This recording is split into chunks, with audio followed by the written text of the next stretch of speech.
My name is Mabel, and I'm 34 years old. 3 days ago, my mother called me for the first time in 8 months. Not to ask how I was doing, not to hear about her grandchildren she's never visited. She called to tell me I needed to sell my husband's land, $3 million, in 2 weeks, to save the family from bankruptcy. The same family that didn't invite me to Christmas dinner because my husband wouldn't fit in. The same mother who told my sister's children that Aunt Mabel married beneath her. The same sister whose genius husband once called Ethan a glorified dirt digger to his face. And now they need us. Before I tell you what happened at my mother's 60th birthday party, what was revealed, and the choice I made, please take a moment to like and subscribe, but only if you genuinely enjoy this story. Drop your location and local time in the comments. I'd love to know where you're listening from. Let me take you back to where this really began. 7 years ago, I was the daughter my mother bragged about at every garden party. Columbia graduate, junior analyst at a boutique investment fund in Manhattan. The kind of job that made Victoria Ashford's eyes sparkle when she mentioned it to her friends. "My Mabel," she'd say, swirling her wine glass. "She's going to run Wall Street someday." I believed her. I believed that trajectory was my destiny. Corner office, designer suits, a husband with the right last name and the right portfolio. Then I met Ethan at a farmer's market in upstate New York. I'd driven up for a weekend escape. Burnout was eating me alive, and I needed air that didn't taste like exhaust and ambition. He was standing behind a wooden table covered in organic tomatoes and fresh herbs, wearing a faded flannel shirt and boots caked with mud. He wasn't handsome in the polished way I was used to, but when he talked about soil composition and crop rotation, his eyes lit up with a passion I'd never seen in any boardroom. I came back the next weekend, and the next.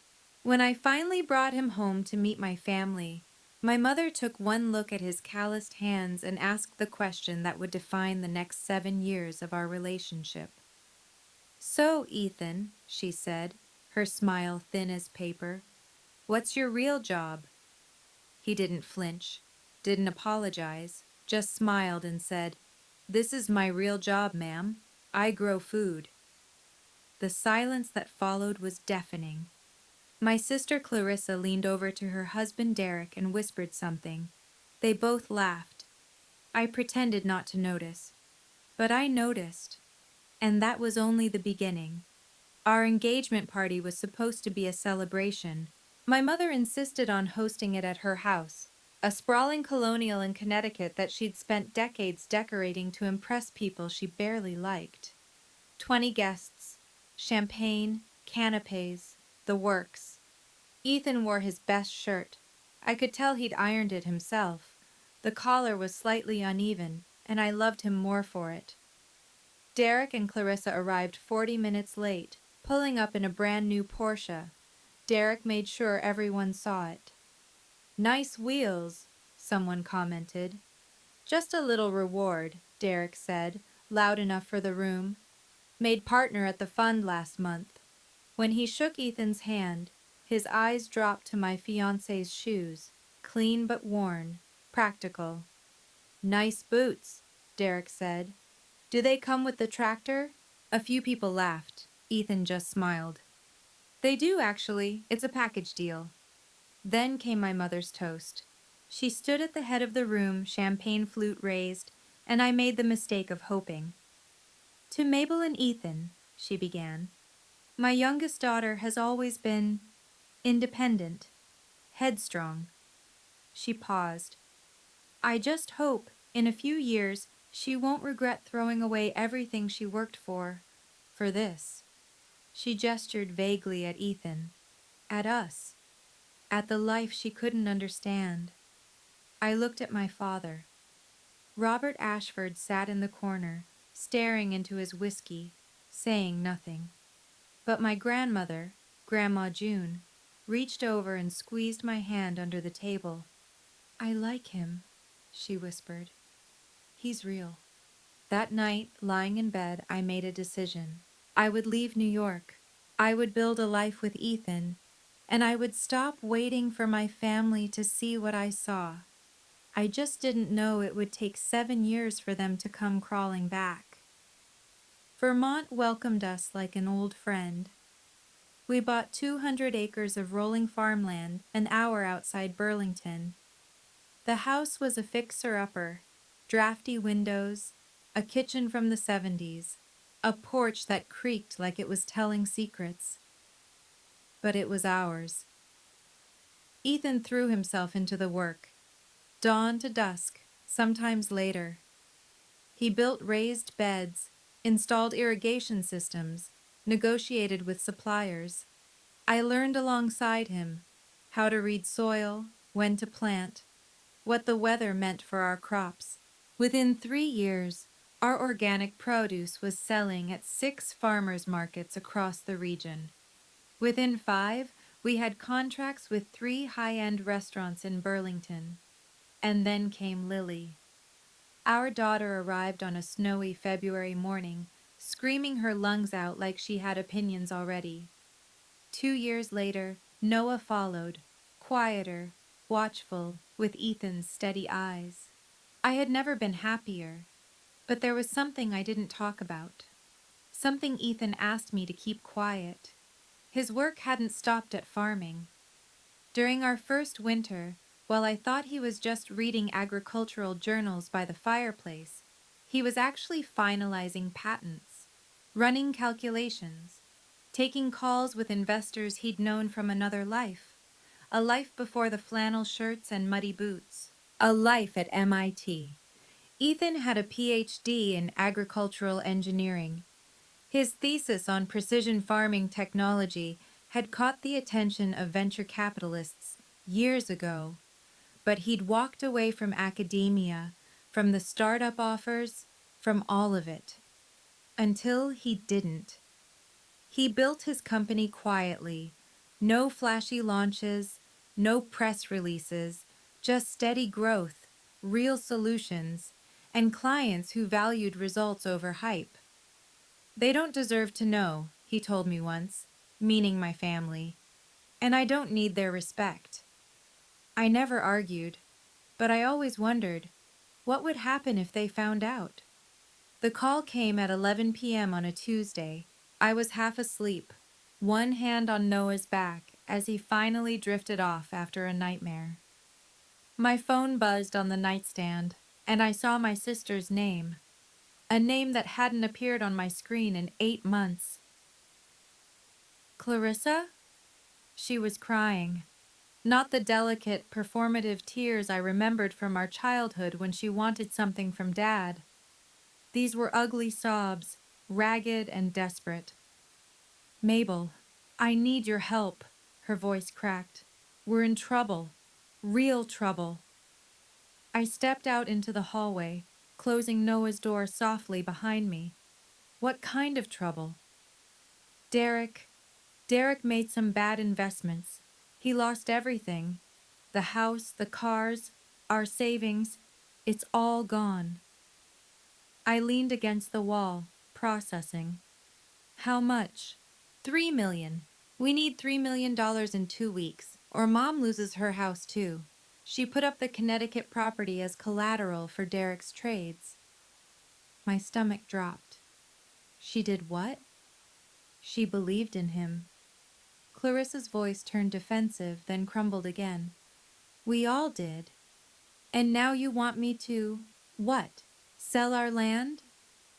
"It's just dirt, Mabel. You have hundreds of acres. Just sell a piece of it. Help us." I heard Ethan's footsteps behind me. He'd woken up, watching from our bedroom doorway with quiet concern. "I need time to think," I said. "Time? We don't have time." Clarissa's desperation curdled into something uglier. "You owe us. We're family." "Family," I repeated. The word tasted strange in my mouth. "I'll call you tomorrow." "Call. I hung up before she could respond, but as I stood there in the dark hallway, her voice echoed in my head, specifically one fragment that didn't make sense. Derek said your husband's company was supposed to fail. It was supposed to fail. What did that mean? I couldn't sleep that night. After Ethan went back to bed, I sat at the kitchen table with my laptop, the blue light harsh against the darkness. I typed Derek's name into Google, adding hedge fund and investment. The results loaded slowly. Then I saw it. Mitchell Capital Partner, Derek Mitchell, terminated following internal review. The article was 6 months old. It described Derek's departure from the fund as mutual, the corporate euphemism for getting pushed out. No details on why, but reading between the lines wasn't hard. Something had gone wrong, badly wrong. I kept digging. A financial forum mentioned his name in a thread about aggressive short positions. Someone had posted, "Anyone else see Mitchell's bet against that agri-tech startup? Dude went all in. Absolute madman." Agri-tech. My hands went cold. I picked up my phone and scrolled through my contacts until I found Rachel Simmons, an old colleague from my Wall Street days who now worked in compliance. She answered on the third ring, her voice groggy. "Mabel? It's midnight." "I know, I'm sorry. I need a favor." "This better be good." "Derek Mitchell. You know him?" A pause, then a dry laugh. "Everyone knows Derek Mitchell, or knew him. That guy's a joke now." "What happened?" "Massive short position. He bet against some sustainable farming tech company. Bet his entire net worth that they'd tank. And? Stock went up 340%. He got absolutely wiped." Rachel yawned. "Whoever runs that company must be laughing their ass off. Derek bet everything on them failing. Poetic, really." I stared at the wall. Whoever runs that company. "Thanks, Rachel. I owe you." "You owe me brunch. Call me next time you're in the city." I hung up and walked slowly back to the bedroom. Ethan was awake watching me. "You found out," he said. It wasn't a question. I sat on the edge of our bed, the phone still warm in my hand. "How long have you known?" Ethan rubbed his eyes, then sat up against the headboard. In the moonlight through our curtains, he looked tired.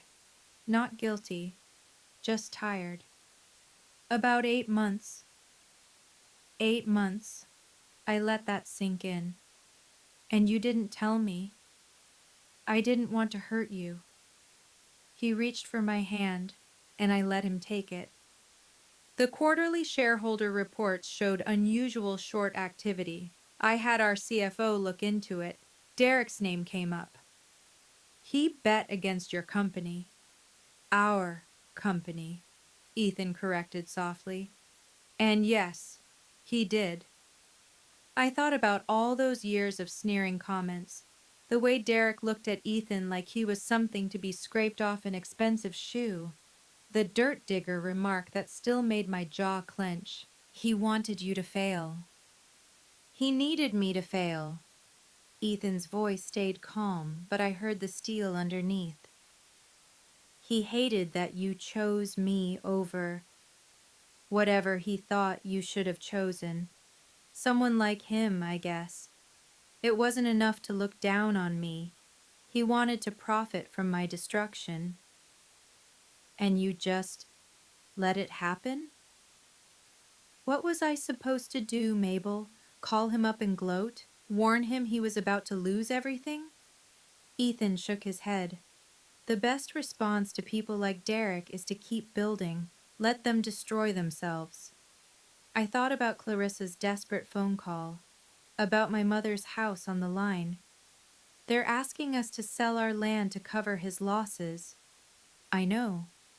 "Losses he made betting against you." "I know." My phone buzzed. A text from my mother. We need to talk. Come to my birthday party. It's important. I showed it to Ethan. He read it, then looked at me. Do you want to go? I did, but not for the reasons my mother expected. The next morning, while Ethan fed the kids breakfast, I found myself searching again. This time, I typed his company name, AgriMind Technologies. The Forbes article appeared on the first page of results, dated 3 months ago. The MIT PhD who left academia to revolutionize sustainable farming.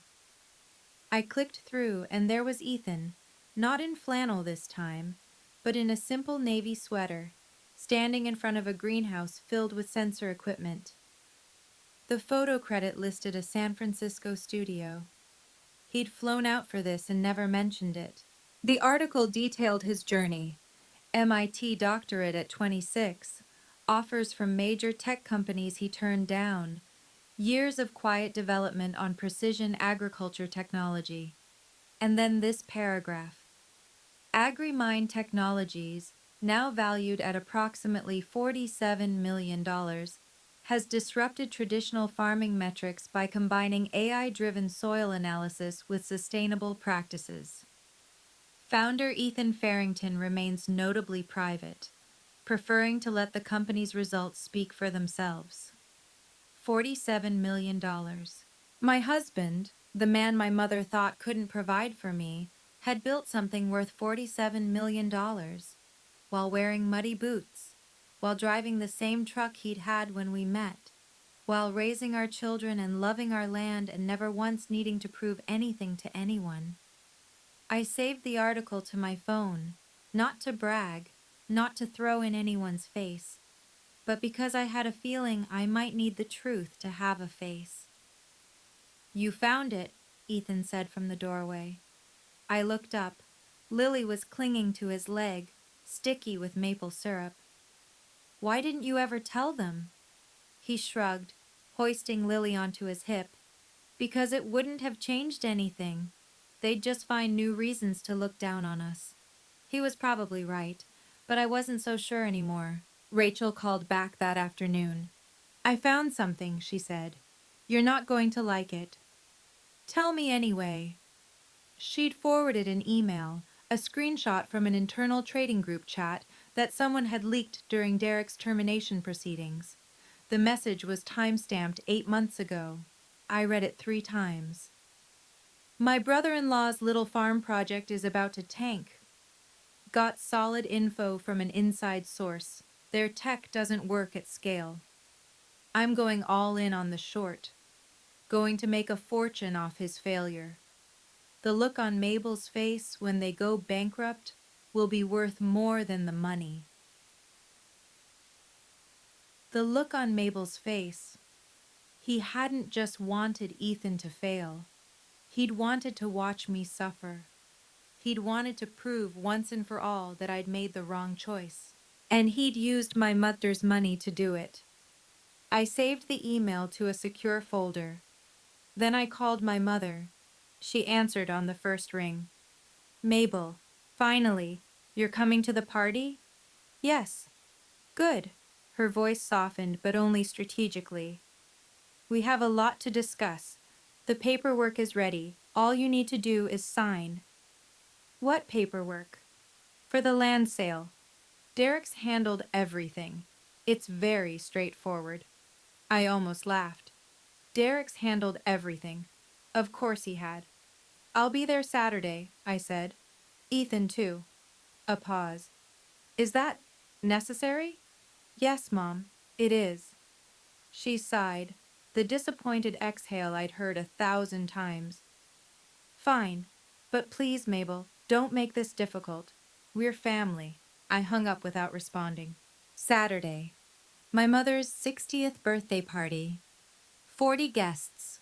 A contract I was expected to sign in front of everyone. They wanted to use social pressure to corner me. They had no idea what was coming. The restaurant was exactly what my mother would choose. Crystal chandeliers, white linen tablecloths, a jazz quartet playing soft standards in the corner, the kind of place where people came to be seen being wealthy. Ethan and I arrived at 7 sharp. He wore a simple button-down, no tie. I'd chosen a green dress, not expensive but well-fitted. We looked like what we were, people who had nothing to prove. Victoria met us at the entrance. "You came!" Her smile was tight, her eyes calculating. She air-kissed my cheeks without making contact. "Both of you." "Happy birthday, Mom." "Yes, well." She glanced at Ethan, then away. "Come, everyone's waiting." Everyone was about 40 guests spread across a private dining room. I recognized some of my mother's society friends, women who'd been judging each other's husbands and handbags for decades, a few of Derek's former colleagues, looking uncomfortable, distant cousins I hadn't seen in years. And at a corner table, Grandma June. She caught my eye and raised her hand in a small wave. But her expression wasn't celebratory. It was worried. Clarissa was already seated near the head of the table, her face blotchy from crying that she'd tried to cover with concealer.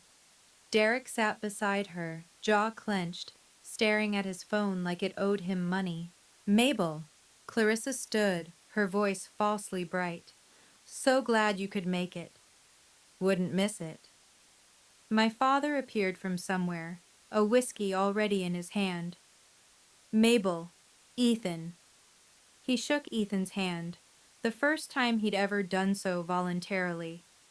"Good to see you both." Something was off. The room had a strange energy, like everyone was holding their breath, waiting. I looked at Ethan. He felt it too. "Let's find our seats," I said.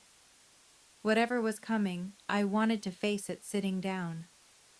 The main course had just been cleared when my mother stood up.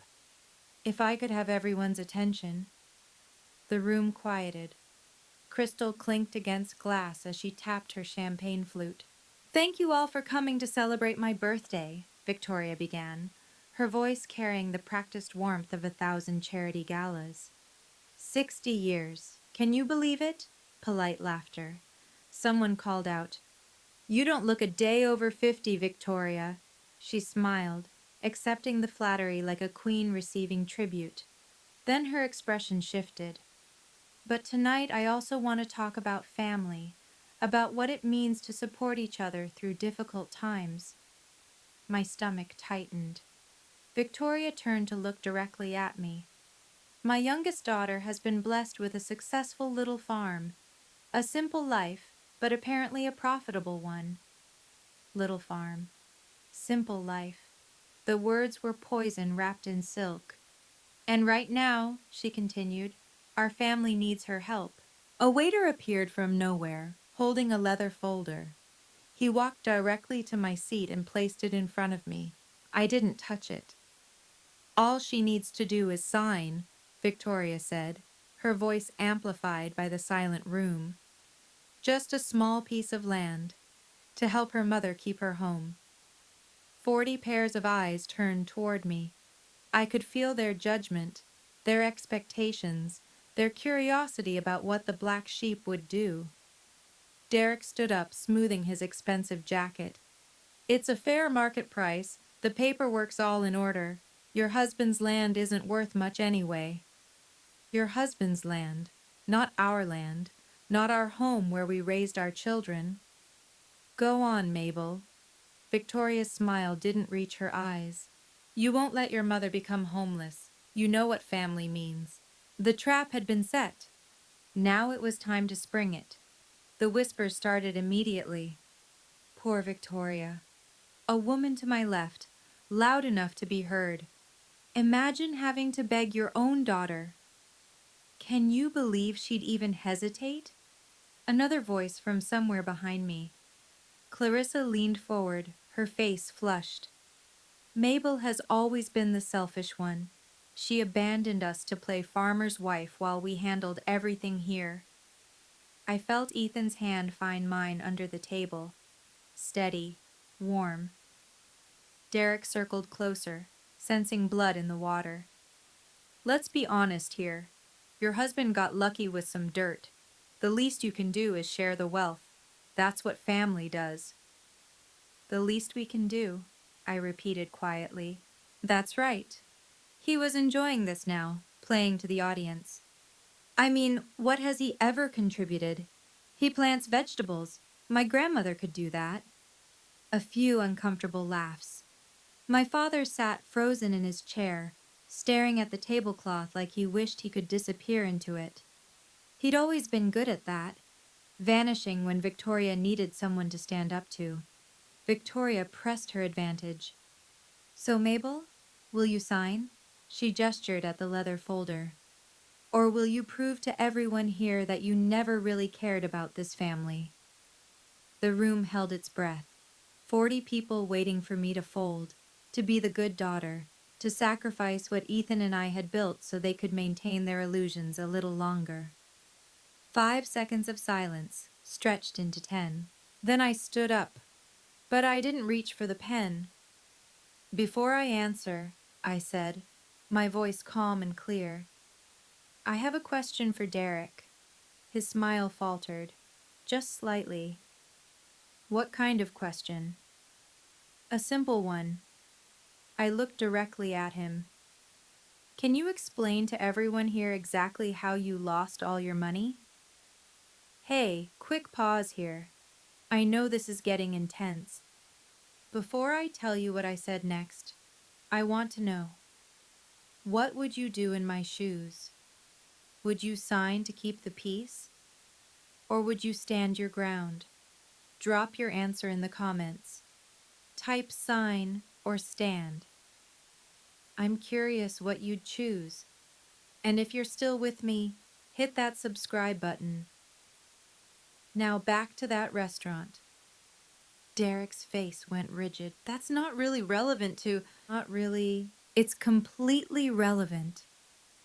I kept my voice level. No anger, no trembling, just facts. You're asking me to give away $3 million. I think everyone here deserves to know where the original money went. Victoria stepped forward. Mabel, this isn't the time. When is the time, Mom? I turned to her. When I've already signed? When it's too late to ask questions? Murmurs rippled through the crowd. I saw Grandma June lean forward in her seat, her eyes sharp. Derek, I continued, facing him again, you were fired from your hedge fund 6 months ago, weren't you? His jaw tightened. I left voluntarily. That's not what the financial press says. Internal review, termination. I let the words hang. But that's not the worst part, is it? Clarissa's hand flew to her throat. Mabel, stop. You didn't just lose your job. You took Mom's retirement savings, the money she'd set aside for decades, and you invested it yourself, didn't you? Victoria's champagne flute trembled in her hand. He was trying to help. Was he? Or was he gambling with your future? The room had gone completely silent now. Even the jazz quartet had stopped playing, sensing the shift in atmosphere. Derek took a step toward me, his voice dropping to something dangerous. You don't know what you're talking about. Actually, I do. I pulled out my phone. I've spent the last 3 days learning exactly what happened to your fortune, Derek, and it's quite a story. He went pale. Would you like to tell them, or should I? Clarissa started crying. Victoria gripped the back of her chair, but Derek said nothing. So I continued. I opened the email on my phone. Derek made what traders call a short position, I explained, keeping my voice steady for the audience. That means he bet against a company, bet that its stock would crash. If it did, he'd make millions. This is ridiculous, Derek spat. You don't understand finance. I worked on Wall Street for 4 years, I reminded him.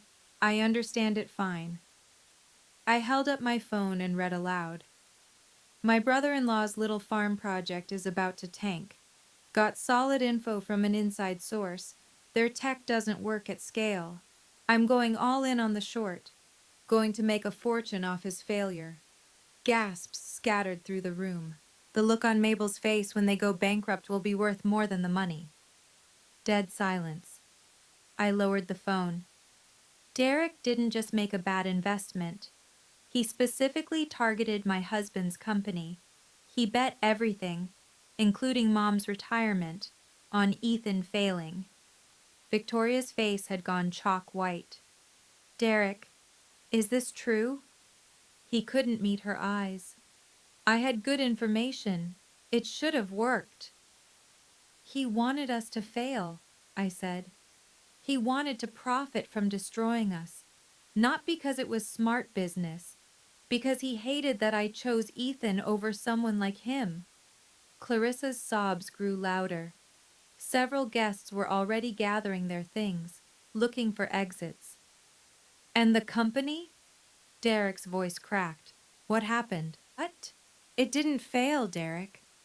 I almost felt sorry for him. Almost. It grew 340% in the past year. His legs seemed to buckle slightly. You lost everything betting against a company worth $47 million. Now the murmurs became something else. Shock. Confusion. 47 million? Someone whispered. The farmer's company? It was time. An older man near the front, one of Derek's former colleagues, raised his hand like we were in a boardroom. Wait, what company are we talking about here? I opened the Forbes article on my phone and handed it to the woman nearest me. Pass this around. The phone moved from hand to hand. I watched faces change as they read. Confusion giving way to disbelief, giving way to something like awe. The MIT PhD who left academia to revolutionize sustainable farming, someone read aloud. AgriMind Technologies, valued at $47 million. Founder Ethan Farrington. The name landed like a bomb. Derek shoved through the crowd to grab the phone. His hands were shaking as he stared at the screen, at the photo of Ethan in his navy sweater, standing in front of his greenhouse. That's bullshit. His voice had gone hoarse. He's just a farmer. He plants vegetables. Ethan had been silent this entire time, sitting calmly beside me. Now he stood, and somehow the room felt smaller. I am a farmer, he said, his voice quiet but clear. I'm also an engineer. I have a doctorate from MIT. He paused. The two aren't mutually exclusive. You could have heard a pin drop. Victoria's champagne glass slipped from her fingers, shattering on the marble floor. Nobody moved to clean it up. From the corner, Grandma June's voice rang out, thin but triumphant. I always said he was the smartest one in this room. She was smiling now, her eyes bright. Nobody listened. The room erupted. Whispers, exclamations, guests pulling out their own phones to verify what they'd just heard. And Derek just stood there, the Forbes article glowing on the screen in front of him, watching his entire narrative collapse. $47 million. The dirt digger was worth $47 million. The chaos settled slowly. Guests found their seats again, but the energy had shifted completely. They weren't looking at me with pity anymore. They were looking at Victoria. My mother stood frozen, broken glass at her feet, mascara beginning to smear at the corners of her eyes. Mabel. Her voice was small now, nothing like the commanding tone from minutes ago. Please, we're still family. Whatever Derek did, Mom. I kept my voice gentle but firm. I'm not signing anything. But you have the money. You could... Yes, I could. I picked up the leather folder she'd so carefully prepared and set it aside, untouched. But this land isn't mine to sell. It's Ethan's legacy for our children, our home, and I don't have the right to give that away. Clarissa lifted her tear-streaked face. So you're just going to let Mom lose everything? You spent 7 years telling me I made a mistake, I said, addressing the whole room now. You excluded me from Christmas. You told my nieces that I chose poverty. You cut me out of family photos because Ethan wouldn't fit the aesthetic. Victoria flinched. And now you're asking me to sell our land, our children's inheritance, to cover losses from a bet made against us. I let that sink in. Think about that. We didn't know, Victoria whispered. I didn't know what Derek was doing. Maybe not the details, but you gave him your retirement money without asking questions, because you believed in him, in the image he projected. I paused. You never believed in us. The words landed hard. I saw my mother sway slightly. Having money doesn't mean I owe it to people who spent 7 years hoping I'd fail. Nobody spoke. The leather folder sat on the table between us, unsigned. Ethan placed his hand on my shoulder and stood. The room went still again. Mrs. Ashford. His voice carried effortlessly, calm and measured. I never needed your approval. I stopped expecting it a long time ago. Victoria couldn't meet his eyes. But I also never wished you harm. Mabel loves you, even when you've made it difficult. He let that settle. So I want to make something clear. He took a step forward. I won't sell our land. That's not negotiable. But I'm willing to help you keep your house. Victoria's head snapped up. What? A personal loan. Enough to cover the immediate mortgage payments and give you time to sort out the rest. He paused. Not 3 million, but enough. Hope flickered across Victoria's face. Desperate, grasping hope. But there are conditions. Derek, who had been skulking near the wall, stiffened. 1. Derek repays every cent with interest over 5 years. Documented, legally binding. Ethan's gaze shifted to my brother-in-law. 2. He gets professional help for the gambling problem. Verified attendance. 3. You never ask us for money again, ever. I'm not taking charity from him, Derek snarled. Ethan didn't blink. Then don't. But that's the only offer you'll get from us. Clarissa grabbed Derek's arm. Derek, please. This is humiliating. Derek shook her off. You expect me to take a handout from the guy He stopped himself, but everyone heard what he didn't say, the guy I tried to destroy. This isn't revenge, Ethan said quietly. This is a boundary. Learn the difference. Victoria looked between her son-in-law and her youngest daughter's husband. The choice was written on her face. Pride versus survival. She didn't answer, but Derek was already grabbing his jacket, storming toward the exit. This isn't over, he spat. Nobody stopped him from leaving. Okay, I need to pause here. That moment, when Ethan laid out those conditions, I saw my mother's face change. She finally understood something she'd missed for 7 years. We weren't the ones who needed them. They needed us. What do you think happened next? Did she accept? Did Derek come back? Drop your prediction in the comments before I continue. And if you're enjoying this, share it with someone who needs to hear this story. The restaurant door slammed behind Derek. For a moment, nobody moved. Then Clarissa let out a broken sob and ran after him, her heels clicking against the marble floor. The spell shattered. Guests began reaching for their coats, making excuses. Lovely party, Victoria. We should do this again sometime. So sorry about everything. They couldn't get out fast enough. Within 10 minutes, the room that had held 40 people was nearly empty. Just the family remained: my mother, my father, Grandma June, Ethan, and me, and broken glass still glittering on the floor. Victoria lowered herself into a chair. She looked older suddenly, the careful facade cracked beyond repair. Her 60th birthday party had become the night her entire social image collapsed. My father moved first. "I'm sorry, Mabel." I turned to him. Robert Ashford had his hands in his pockets, shoulders hunched like a man finally facing something he'd spent decades avoiding.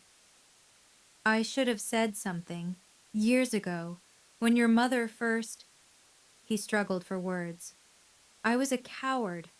I let her run everything. I let her push you away. And I'm sorry." The apology hung in the air. "It's a little late, Dad." "I know." His voice cracked. "But I'm saying it anyway, for what it's worth." Something in my chest loosened. Not forgiveness, not yet, but something adjacent to it. Grandma June rose from her corner table and walked over to embrace me. Her arms were thin, but surprisingly strong. "I'm proud of you," she whispered against my hair. "Your grandfather would be too." I held her tight. Behind us, Victoria remained in her chair, staring at the unsigned contract on the table. She hadn't said a word since Derek left. I wondered if she ever would. A week later, the updates started trickling in. Clarissa called first, not to apologize, but to tell me she and Derek were separating. She'd discovered credit card statements he'd hidden, debts she'd never known existed.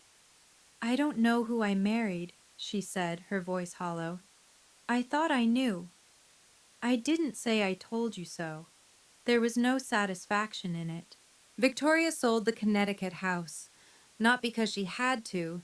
Ethan's loan offer still stood, conditions and all, but because she couldn't face the neighbors. Word had spread. By the morning after the party, her phone had stopped ringing. She moved to a smaller condo in Hartford. Clean, practical, nothing like the showpiece she'd spent 40 years curating. She didn't call me. No apology, no acknowledgement of what had happened. But no accusations either. Just silence. My father, though, Robert, surprised me. He called every Sunday. Short conversations at first, awkward and halting. "How are the kids? How's the farm? Weather treating you well?" But he kept calling, week after week. For the first time in 7 years, my father was trying. Grandma June did more than try. She bought a train ticket and showed up on our porch 2 weeks after the party, a suitcase in one hand and a tin of homemade cookies in the other. "I'm staying a month," she announced. "I want to know my great-grandchildren properly." Lily and Noah adored her. She taught them to play cards, told them stories about the farm their great-great-grandfather had owned, let them help her bake. I watched them together one afternoon, June laughing as Noah tried to crack an egg, shells everywhere, and felt something I hadn't expected. Not victory, relief. There's a difference. A small one, but important. I was sitting on the porch when it finally hit me. Late September. The leaves were just starting to turn, and Ethan was out in the field with the kids, teaching Lily how to check soil moisture. Their laughter carried across the farm like music. 7 years ago, I'd been terrified, not of leaving my job, not of starting over, but of losing my family. I'd spent so many nights lying awake, wondering if they were right, if I was throwing everything away for a man they'd never respect. I'd been waiting for them to see me, to really see me, not the Columbia graduate, not the Wall Street analyst, not the daughter they wanted me to be. Just me, Mabel, with dirt under my fingernails, and a man who grew tomatoes and happiness in equal measure. But I'd been waiting for people who were looking in the wrong direction. "You okay?" Ethan had appeared on the porch steps, Noah on his shoulders, Lily trailing behind with a fistful of wildflowers. Yeah, I smiled. Better than okay, actually. He sat beside me, settling Noah between us. Lily climbed onto my lap, presenting her flowers like treasure. For you, Mama. They're beautiful, baby. Ethan caught my eye. You're thinking about them. A little. And I watched the sunset paint the fields gold. I think I'm done waiting. He nodded. He understood.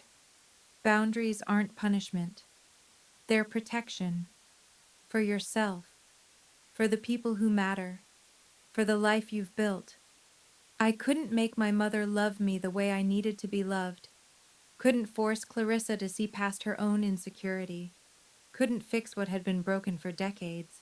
But I could choose differently. I had Ethan, Lily, Noah, Grandma June, and a father who was finally trying. That was enough. That was more than enough.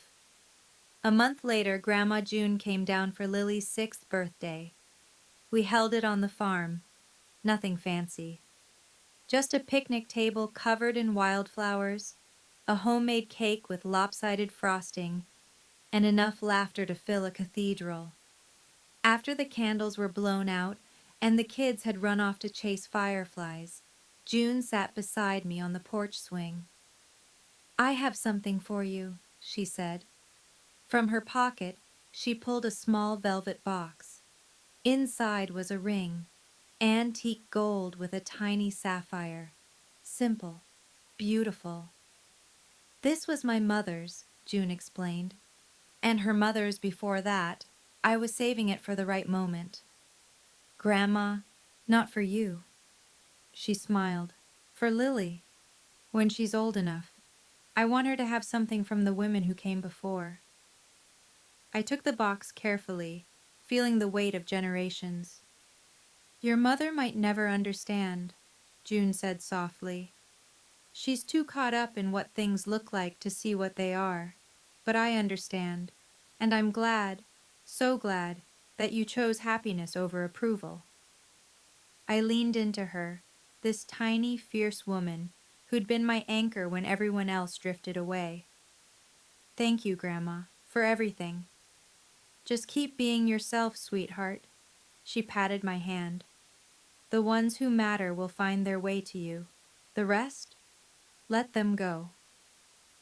We sat in comfortable silence, watching the fireflies dance across the darkening fields. My mother hadn't called. Clarissa was still sorting through the wreckage of her marriage.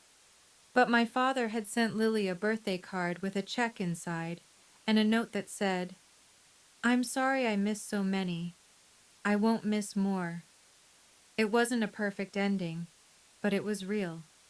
And real, I'd learned, was more valuable than perfect could ever be. Thank you for staying with me until the end. This story took a lot to share, but your comments and support make it worth it. If any part of this resonated with you, if you've ever had to choose between keeping the peace and keeping your self-respect, I'd love to hear about it. Drop your story in the comments. For more stories like this, check the video in the description. Until next time, take care of yourself.